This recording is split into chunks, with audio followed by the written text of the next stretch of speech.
Anas al-Sharif. We certainly won't forget you. Your name will be added to a fairly long list of journalists who've been killed by the Israeli so-called defence forces. And I'm joined on the line now by Alex Morss, who's a member of the National Union of Journalists, who's just been at a vigil here in Bristol city centre. Alex, can you hear me? Hello, yes. Hi, Tony. Okay, so can you just tell us what's been going on today? Yes, we had a public vigil in the centre of Bristol to commemorate the journalists, very brave journalists who have lost their lives covering the war in Gaza and the West Bank since October the 7th, 2023. It's over 200 journalists now have been killed. I mean, that's quite a lot, isn't it? Yeah, it's the exact number keeps rising, so it's the number keeps moving, but we know there's at least 226 journalists have been killed with the names verified by the National Union of Journalists and the International Federation of Journalists. The United Nations believes the figure is actually even higher, but some of those names are still being verified. Some of those people could be missing or held hostage, so it's not always clear, but it's at least 226 journalists now have been killed. And it's been done with impunity. We are calling for accountability. We're calling for justice for those journalists. We need the international community to act to stop these war crimes. Killing a journalist is a war crime. So what is the point, do you think, of killing all these journalists? When you kill a journalist, you're trying to kill the truth. But you'll never kill the truth. The truth will not die. These journalists are incredibly brave. They risk everything. They give their lives to report on the truth. And that is the duty of a journalist. No journalist should have to risk their life and their safety. But what we've seen over the last 2 years is journalists being tortured, journalists being assaulted, journalists being raped, journalists being kidnapped, journalists being threatened, their families being killed. They're going through incredible trauma to do their job. And today it was a solemn event, a solemn vigil. We read out the names of over 200 journalists killed. 212 of them, I think, were Palestinian journalists, and then there were 9 Lebanese journalists, 4 Israeli journalists who have been killed since October 2023. I mean, surely it's important for journalists to be balanced, because it's likely that Israeli journalists may have been killed too. Of course, yes, we know there have been some Israeli journalists killed, but what we have seen is a pattern of Israel and the IDF making unfounded accusations against journalists and then targeting those journalists and then killing them, and often admitting that they've killed them. The 5 Al Jazeera journalists who were killed on Sunday, Al Jazeera admitted that it deliberately targeted them, it assassinated them. Those are war crimes, and it did that with impunity. And those 5 journalists were among the last of the journalists in Gaza. They were the core team for Al Jazeera, very well respected and award-winning journalists. But what Israel has been doing is making false accusations, the typical pattern for making false accusations and accusing journalists of being terrorists or part of a terrorist cell or part of Hamas, which is completely uncorroborated. It's nonsense. They've done it repeatedly. We've seen and we know Israel tells lies. And of course, as the saying says, a lie has gone around the world before the truth can get its boots on. So what they do is they put the false narrative out. All of the Western media in particular picks up on it and runs with it. And then later on, further down the line, there's a little note, an addendum to say, actually, oh, maybe that was a mistake. But by then, the damage is done. And every time this happens, every time there's misinformation reported in the media, it further threatens more journalists' lives. Well, look, we as journalists do our best to report and to analyse. Is there any action that you think might stop this taking place? The more journalists don't get killed? Well, any journalist who is doing their duty is doing a duty to report on the truth, and it takes incredible bravery to do that. But what we can all do is try to support better journalism. And obviously, you will have a diverse broad audience with different tastes in what they listen to. But I would urge anyone who is listening to media to really question what they're listening to and actually see if they can corroborate the claims that are being made, and take the null hypothesis approach, which I do from a scientist.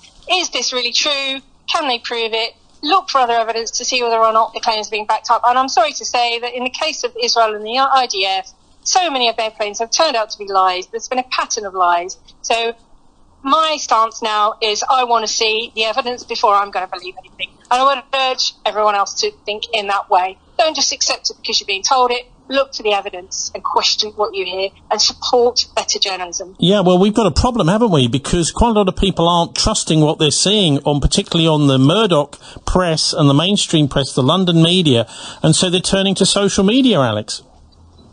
Oh, absolutely. And the power of social media is, of course, there is the risk of AI and fake narratives. But when you've got some of the large, big following accounts of some of the journalists in Gaza, such as Motaz and Wissam and very many others, you can see they're live streaming what's happening. You can't hide that. Israel cannot hide the truth of what's going on in Gaza. We can see it's a genocide. All of the world-leading humanitarian bodies are recognising this is a genocide. The Israeli leaders are wanted for war crimes. Everyone can see what's happening. And the power of social media has been in showing what is really happening in Gaza, where the journalists from around the world have not been able to get in because Israel's been stopping them getting in. So citizen journalism is becoming really important. Of course, people might argue, well, how can you trust somebody if they're just a citizen journalist? But it's got to the point in Gaza where it's the brave citizens of Palestine who have been holding up their phones and showing the world what's been happening. That's been incredibly powerful.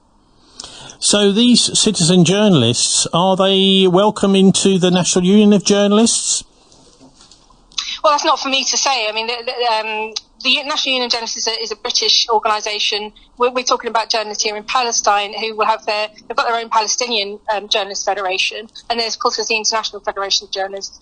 So citizen journalism has taken a much broader view of who's reporting now. You've got reportage happening live across social media, and it is an important role. But of course, the problem is that those people are often very under-resourced. They're working on their own often. They don't have a team supporting them, and it's much harder for them to do what they are doing. But you will see often the journalists in the West are picking up those narratives. They're picking up on what's being put out on social media by these citizen journalists and amplifying it. And so actually you might feel like you don't have much of a voice, but you can use social media and put your story out there, and it can go around the world, as we've seen, and that's how the truth is getting out. Well, as we've just seen from Anas al-Sharif, who was killed earlier this week from Al Jazeera, and his journalist friends who were working with him, many more journalists now who are working in Gaza specifically are, before they go out into the field, writing statements to be read out after they're killed. I mean, this is pretty shocking. Yeah, absolutely. And we've just read out some words of commemoration, and as well as the names at the Bristol vigil. And one of the things I did was read out the social media post of Anas, who posted his will on there and then posted a message saying, if you can see this, Israel has killed me. He knew they were trying to kill him. They told him they were trying to kill him. They made false accusations about him, which I'm not going to repeat because they're fake.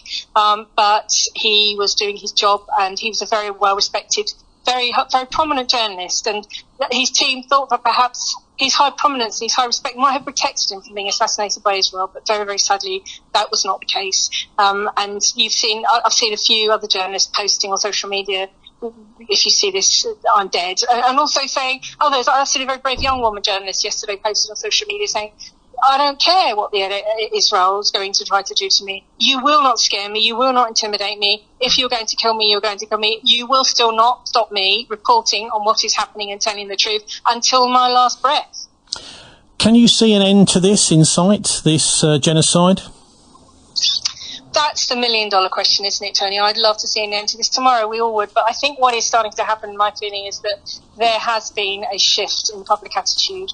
I think because this is a live-stream genocide, and because it has been live-streamed more than any other conflict in the world, perhaps using social media, we have woken up the world to what's really going on. And I'm seeing a shift in people around me who perhaps 2 years ago might not have said anything on Israel and Palestine in the Middle East, who are now speaking up. It started out being just a few people, but now the numbers are growing. There are more, and I'm seeing more and more people turning up at Palestine marches and turning up and running fundraisers and just speaking up in so many different ways, whether it's art or music or at festivals or fundraising and so on. And I think the world's view has shifted, and everyone can see what's going on now. International leaders have been appallingly slow to act. We all know that.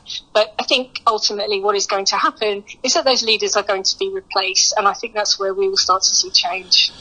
Well, sooner the better. Anyway, Alex Morss reporting from Bristol City Centre just after the Bristol branch vigil for killed journalist in Gaza. Thanks so very much for joining us. Thanks, Tony. Bye-bye. And also the International Federation of Journalists have been talking about this too. Here is their director speaking earlier.